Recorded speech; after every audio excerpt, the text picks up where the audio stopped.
right, so ladies and gentlemen, that is the Dazaifu burger.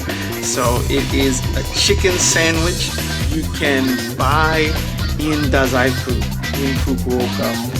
It is a chicken sandwich that is made of karaage, which is Japanese style fried chicken, yuzu, and lettuce, of course, and also sweet potato, satsumamo. Put it together, and it's a very delicious chicken sandwich called Dazaifu burger.